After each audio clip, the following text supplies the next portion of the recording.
تو پھر مریم بطول نہیں، کیونکہ عیسیٰ کی گواہی، عیسیٰ نے گواہی ماں کی خود دی تھی۔ قرآن پاک کو پڑھو نا سورہ مریم کے اندر، حضرت عیسیٰ نے خود ماں کی گواہی دی تھی، اور جب انہوں نے الزام لگایا تھا نا بی بی پر کہ اس کی شادی نہیں ہوئی تو یہ نعوذ باللہ بچہ کہاں سے آ گیا، تو پھر اللہ نے کہا اے مریم، عیسیٰ کی طرف اشارہ کرتے ہوئے اشارت الیہ ہے، اس کی طرف اشارہ کر دے۔ جب اشارہ کیا تو ماں کی گود میں تھا عیسیٰ، تو بول کے کہا انی عبداللہ وآتانی الکتاب وجعلنی نبیا، میں اللہ کا بندہ ہوں، میں کتاب لے کے آیا ہوں، نبی بن کے آیا ہوں۔ تو بی بی نے کہا پھر اس کی گواہی تو قبول اللہ نے کر لی ہے، عیسیٰ کی گواہی تو اللہ نے ماں کے حق میں قبول کر لی ہے، تم میرے حسین کی گواہی میرے حق میں قبول نہیں کرتے، کیسی ستم ظریفی ہے۔ بہرحال بی بی کے گواہ جتلائے گئے۔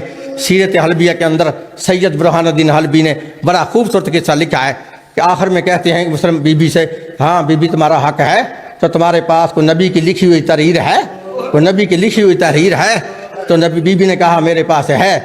تو بی بی نے اس وقت پھر میں پڑھ نہیں سکتا، میرے پاس سید بیٹھے ہو سامنے، میرا دل جو ہے پھٹ رہا ہے، سامنے یہ نظر آ رہی ہے تحریر لکھا۔ بی بی نے اس وقت جلدی سے گھٹکے سے کاغذ نکالا جس پر جناب محمد کے ہاتھوں کا عربی میں لکھا ہوا تھا وقفا محمد بن عبداللہ بن عبد المطلب بن ہاشم هذه القرية المعلومة ثم بدله ان الله السميع العليم، کہ میں اللہ یہ میں نبی خود یہ جائیداد وقف کر رہا ہوں اپنی بیٹی کے نام پر، اس کے بعد ان کی اولاد کا حق ہے، ان کے بعد ان کی اولاد کا حق ہے، ان کے بعد ان کی اولاد کا حق ہے۔ اور کہا سنو ثم بدله ان الله هو السميع العليم، جو اس کو بدلے گا اللہ دیکھنے والا بھی ہے سننے والا بھی ہے۔ ان میں نام نہیں لینا چاہتا، لکھا کوئی بندہ قریب کھڑا تھا، اس نے جلدی سے اس سند کو پکڑ کر فشکتھا شکتن، کاغذ کے پرزے کر دیے، زمین پر پھینک دیا، اوپر پاؤں سے تھوک کر رون دیا۔ جب بی بی کے سامنے بی بی کی سند چاک ہوئی نا، تو اس وقت بی بی نے پھر ایک لوہا پڑا تھا جس کو بہاری نے امام بہاری نے بہاری میں لکھا ہے کہ جب بی بی کے سامنے بی بی کی سند چاک کر دی گئی، پھاڑ دی گئی تحریر، تو بی بی بول کے کہتی ہے روضہ رسول کی طرف دیکھ کے، اپنے بابے کی قبر کی طرف دیکھ کے فرماتی ہے قالت ثبت علی مصائب فلو انہا ثبت علی الیام سرنا لیا، اور میرے بابا تیرے دنیا سے چلے جانے کے بعد مجھے فاطمہ پر اتنی مصیبتیں آ گئی، اگر وہ دن کو آتی تو سیاہ راتیں ہو جاتی۔ اجرکم من اللہ۔ عزادارو، بی بی کو حق نہ ملا، اور برہان الدین حلبی نے لکھا بی بی اکیلی حق لینے کے لیے نہیں گئی تھی، بی بی کے ساتھ 70 مستوروں کا پردہ تھا، بی بی کے آگے پردہ، بی بی کے پیچھے پردہ، بی بی کے دائیں پردہ، بی بی کے بائیں پردہ، پردوں میں گئی۔ جب بی بی دربار کے پہلے دروازے پہ پہنچی تو وہاں کھڑے ہو کے بہت روئی۔ جب بی بی نے رونا شروع کیا نا، بیویاں کہتی ہیں بی بی کیوں تم روتی ہو، وجہ کیا ہے؟ تو بی بی کہتی ہے مجھے کوئی وقت یاد آ گیا ہے، آج سے پہلے جب میں اسی دروازے پہ آتی تھی تو سامنے سے میرا بابا میری تعظیم کے لیے ممبر چھوڑ کے کھڑا ہو جاتا، آج میں رو اس لیے رہی ہوں تو مجھے کوئی تسلی دینے کے لیے اٹھتا ہے یا کہ نہیں اٹھتا۔ لکھا جب کافی دیر تک کھڑی رہی، کسی نے نہیں پوچھا کہ تم کون ہو، تو پھر خود برقعے سے آواز دی، یا معاشر المسلمین، اے مسلمانوں اگر تمہیں شعور نہیں میں کون ہوں، سنو انا فاطمہ بنت رسول اللہ، میں فاطمہ بیٹی ہوں رسول کی۔ کہتے ہیں کیوں آئی ہو؟ کہا اپنا حق لینے کے لیے آئی ہوں۔ کہا بی بی تیرا کوئی حق نہیں، بس وہ عزادارو سنو گے جملہ، جب بی بی کو حق نہ ملا، بی بی روتی ہی مسلمانوں کے دربار سے گھر کی طرف آ رہی تھی، تو چھوٹی سی جناب زینب تھی تو دروازے پہ کھڑی تھی۔ جب اماں کو روتے ہوئے دیکھا نا، بی بی جلدی سے بول کے کہتی ہے اماں تم روتی کیوں ہو؟ کوئی بات نہیں، اگر مسلمانوں نے تیرا حق نہیں دیا تو آپ روتی کیوں ہیں؟ آپ نہ روئے۔ سنو یہ جملہ بی بی نے کیوں جواب دیا تھا؟ بی بی فرماتی ہے او میری بیٹی، میں کوئی باغوں کو نہیں رو رہی، میں کوئی جائیدادوں کو نہیں رو رہی، اماں پھر تو کیوں روتی ہے؟ تو بی بی فرماتی ہے او بیٹی، جو میں نے طور طریقہ دربار میں دیکھا ہے اور مجھے پتا چل گیا تیری چادر نہیں بچے گی، اور میں تو اس لیے رو رہی ہوں کہ تیری چادر نہیں بچے گی۔ اجرکم من اللہ۔ عزادارو لکھا ہے بی بی فرماتی ہے میری ماں کا کہنا مجھے اس وقت یاد آیا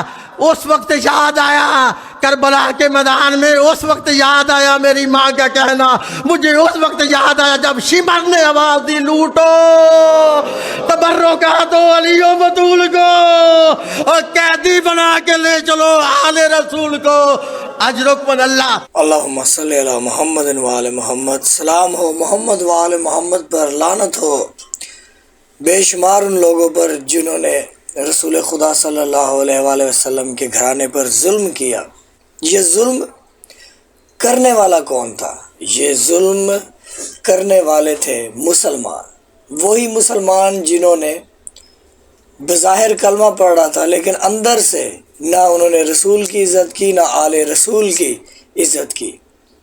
اور یہ جب پاک سیدہ سلام اللہ علیہا کا سوچا جائے کہ باغ فدق نہ دینے کی مجبوری کیا تھی، ہمیں نہیں چاہیے، باغ فدق کی بات ہم نہیں کرتے، لیکن ہم اس بات کے اوپر بات کرتے ہیں کہ باغ فدق جو تھا وہ کیا مجبوری تھی کہ ان کو باغ فدق ان سے چھینا گیا، کیا مجبوری تھی کہ سیدہ کا دروازہ جلایا گیا، کیا مجبوری تھی کہ حضرت امام حسین علیہ السلام کو زہر دی گئی، پھر ان کے جنازے پر تیر لگائے گئے، کیا مسلمانوں کی مجبوری تھی کہ کربلا میں حضرت امام حسین علیہ السلام کو گھیر کر 9 لاکھ مسلمان اکٹھے ہو کر امام حسین علیہ السلام کو شہید کرتے ہیں، پھر ان کے بعد ان کی اہل بیت امام حسین علیہ السلام کی آل اولاد اور بی بی زینب شریکۃ الحسین علیہ السلام